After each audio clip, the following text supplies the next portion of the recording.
G'day, welcome to another episode of Woodswork Garage. We're on the JG Cruze again. Cruze. I'm just going to show you today how to remove the seats and an easier way to do it so you don't have to take this belt tensioner off. You just undo this belt. You see a little round cover here. You get a very small screwdriver. Pop the cover out.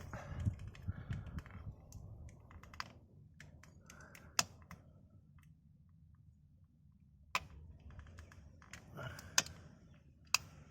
should just come off and just hang there. Right, now there's a 10mm bolt. Use a socket. I'm using a ring spanner, but you can use a socket. And it's pretty easy, right?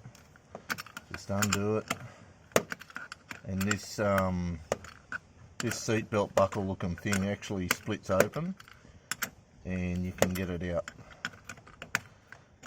Then we're going to undo the seat, which is only 2 bolts in the back, but I'll show you that when we get to it.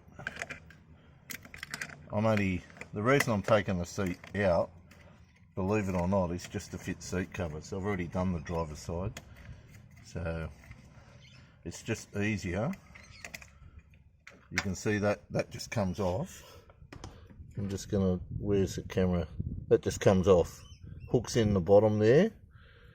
Hooks in the bottom, and you just use that bolt. So I'm gonna just sit it here at the front, and this should push down and come off like that, and you just leave it there. So now this is free. Okay, we're going to go in the back now. Another thing, it's easier. What I'm going to do is just recline the seat and take the headrest off now, because it's easier to get the seat out later. But I don't need to, well, I'll show you.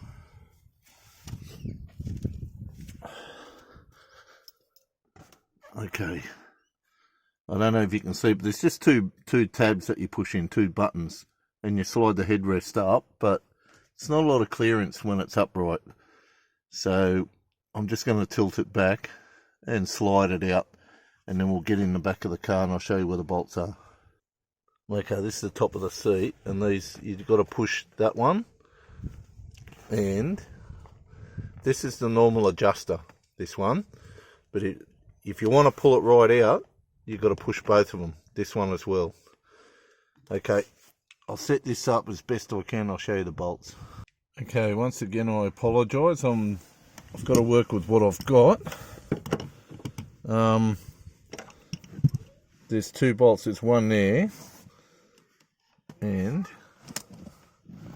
there's one here, right there. They are. I'm just going to film taking this one off because it's very hard for me to position this thing. They are T50 Torx head.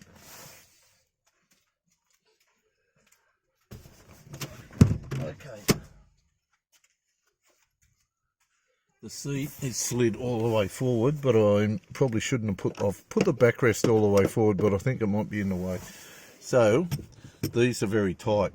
So you really do need to use the socket, but I think this one here, for some reason, the driver's side wasn't as hard as this, and I think what I'm using is this, but I'm going to have to go and get another one because this is just too tall. It might do the other side, only just, yeah, sorry.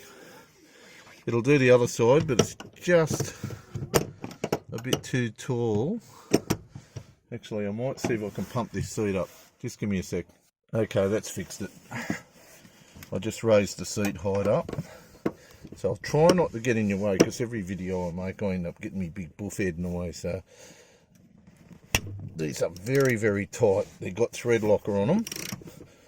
So just be careful. Make sure you get the right T50 socket. Don't try and use one of them T-handle things. And you just take it out, and in the front, I'll show you later, they're just hooked into the floor, believe it or not.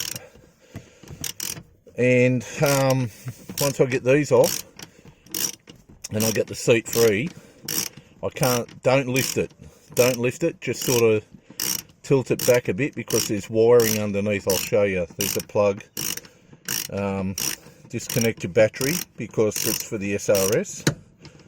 I'm living dangerously. I did not disconnect the battery on the driver's side, and I run the risk of setting these things off, but I'm too lazy to reset everything. So, but you really should if you're doing this.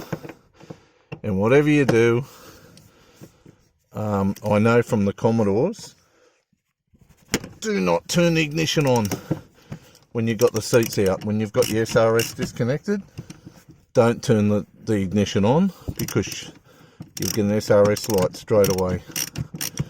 If you've got a scan tool, it's probably not a big deal. But if you haven't, you're going to get an SRS light and you're going to have to reset it. Now, I'm sorry I'm banging this camera around. It's on a tripod. I want to get this loose and I'll show you at the front how it goes in. I'll try and film the best I can. You just sort of lift the back up and you slide it backwards.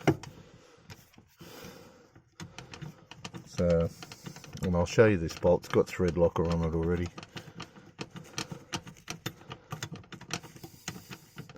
Just goes into a nut in the floor. They're pretty simple. They're the easiest seats to pull out. It's just having the right tool. You've got to have this 250 socket. That's it there. There's the head. Okay. Enough with the socket.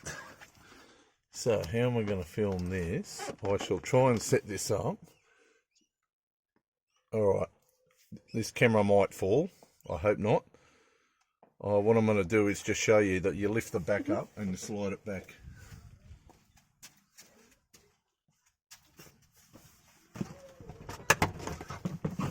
That's it. That's all you do. So now this is out, I'm going to show you how it hooks in.